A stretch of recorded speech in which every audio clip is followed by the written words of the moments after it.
من ستارف ایام‌الدین Ayyomiddin Sattorovning Yevropa xavfsizlik va hamkorlik tashkilotiga murojaatnomasi hujjatli filmi stenogrammasi. Men Ayyomiddin Sattorov, Tojikiston fuqarosi, avvalroq ommaviy axborot vositalarida hurmatli fuqarolar va jahon hamjamiyatiga bir marta murojaat qilgandim hamda o'sha murojaatim yetarli bo'ladi deb o'ylagan edim. Ammo afsuski, ommaviy axborot vositalarini, internet saytlarini mutolaa qilar ekanman, ko'zim bir e'longa tushdi. Xalqaro nufuzli tashkilot, Yevropa xavfsizlik va hamkorlik tashkiloti shu 9-sentyabrdan 21-sentyabrgacha Varshava shahrida har yillik navbatdagi majlisini o'tkazar ekan. Meni taajjublantirgan holat shuki, Islom tiklanish partiyasi terrorchi ekstremist tashkiloti namoyandalari, jumladan Muhiddin Kabiriy ham bu majlisga taklif etilibdi. Bu narsa meni taajjublantirdi va tashvishga ham tushdim. Shoyat mening murojaatlarim ushbu nufuzli xalqaro tashkilot rahbarlarining qulog'iga yetib bormagan bo'lsa, ehtimol bu narsalarni eshitmagandirlar. Shuning uchun ushbu xalqaro tashkilot, jumladan Yevropa xavfsizlik va hamkorlik tashkilotining bosh kotibi Tomas Greminger janoblari, inson huquqlari himoyasi bo'limi direktori Mixail Georg Link janoblari va Yevropa xavfsizlik va hamkorlik tashkilotining Tojikistondagi elchisi Yuriolla Tulla xonimga murojaat qilib, bu Nahzat terrorchi tashkilotining ko'pgina noma'qul ishlarini bilishim, 2017-yili bu nufuzli xalqaro tashkilotning Varshavadagi navbatdagi majlisida ishtirok etganim, u yerda bu Nahzat terrorchi partiyasi rahbarlari va xususan Muhiddin Kabiriyning fikru andishalaridan ogoh bo'lganim, ularning maqsadi yuqori minbardan turib, o'z ayblarini yopish, o'zlarini jahon hamjamiyatida aybsiz farishta ko'rsatish va barchani aldashdan iborat ekanligini yana bir marta aytib o'tishni zarur bildim. Jahon hamjamiyati ularning odamlarga qarshi kirdorlaridan xabar topishlarini istashmaydi. Men bundan ogoh ekanman. Islom tiklanish partiyasi terrorchi ekstremist tashkiloti Yevropa xavfsizlik va hamkorlik tashkilotining yuksak minbarlarida ishtirok etishga haqqi yo'q ekanligini aytishni istayman.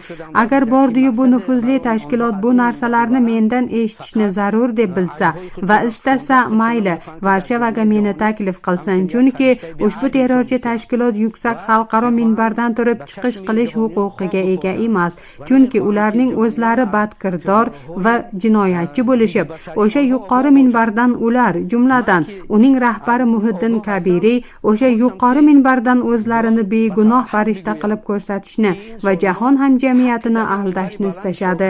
Go'yo ular mazlum ekanliklarini ko'rsatishni istashadi. Biroq aslida bunday emas.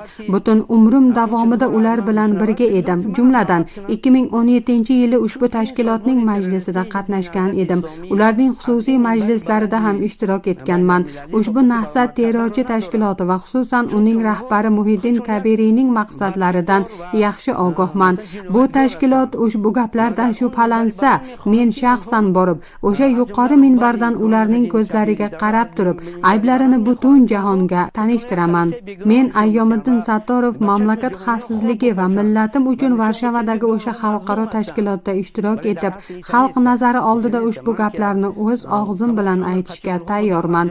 Albatta, bu Nahzat terrorchi tashkiloti va xususan uning rahbari Muhiddin Kabiriyning ishtiroki inson huquqini himoya qilishi kerak bo'lgan va hamisha butun dunyoda inson huquqini himoya qilish da'vosi bilan chiqadigan Yevropa xavfsizlik va hamkorlik tashkilotining dunyodagi obro' va nufuziga putur yetkazadi. Biroq ushbu terrorchi tashkilot rahbarlari, xususan Muhiddin Kabiriy u yerda ishtirok etsa, ularning da'vosida bir shubha tug'iladi. Ular inson huquqi va inson huquqi himoyasi tarafdorimi yoki terrorchi va yomon niyatli odamlarning tarafdorimi?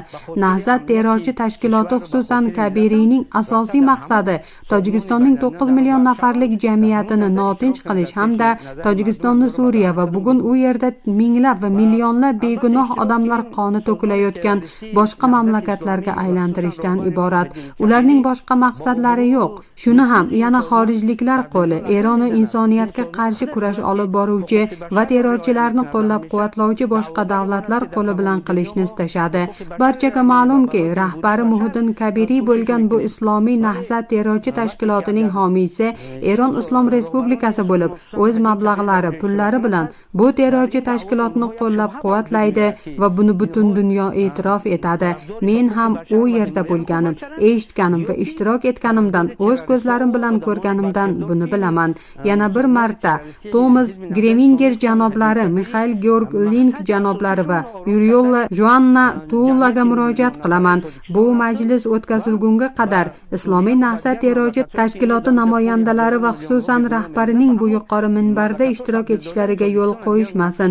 Zero bu yuqori minbarda ularning ishtiroki Yevropa xavfsizlik va hamkorlik tashkilotining obro'sini pasaytiradi. Bu tashkilot majlisida ishtirok etgan va uning ko'pgina ishtirokchilari tilidan eshitganim, dunyo xalqi Yevropa xavfsizlik va hamkorlik tashkilotiga e'tiqodi bor. Ular Yevropa xavfsizlik va hamkorlik tashkiloti inson huquqini himoyalovchi tashkilot ekanligiga ishonishadi. Biroq nahsatchilar u yerda ishtirok etishsa, shuningdek, Muhiddin Kabiriy va ushbu terrorchi tashkilot namoyandalari u yerda ishtirok etsa, Yevropa xavfsizlik va hamkorlik tashkilotining obro' va nufuziga putur yetishiga ishonchim komil. Yana bir marta murojaat qilib, bu xatoga yo'l bermasliklarini aytaman va bir fuqaro sifatida ularning bu majlisda ishtirokini taqiqlasinlar.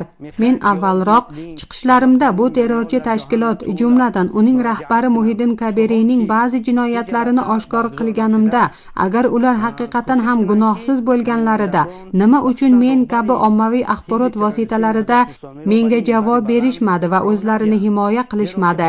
Nima uchun sening gaplaring tuhmat deyishmadi? Bundan kelib chiqadiki, ular jinoyatlarga sherikdirlar va ularning boshqa aytadigan gaplari yo'q. Biroq jahon hamjamiyati bulardan bexabar bo'lgani sababli o'sha yuqori minbarda o'zlarini gunohsiz ko'rsatishni istashadi va albatta bu tashkilot imkoniyatlari ko'p va gaplari jahon hamjamiyatiga borib yetgani uchun xalqning bexabarligidan foydalanishni istashadi. Biroq yana bir marta Nahzat islomiy terrorchi tashkiloti Tojikistondagi barcha voqealarda qo'li bor, xususan Muhiddin Kabiriyning bu jinoyatlarda qo'li bor va buni men butun jahon hamjamiyatiga oshkor aytaman. oshkor به همه جهانیان میگویم.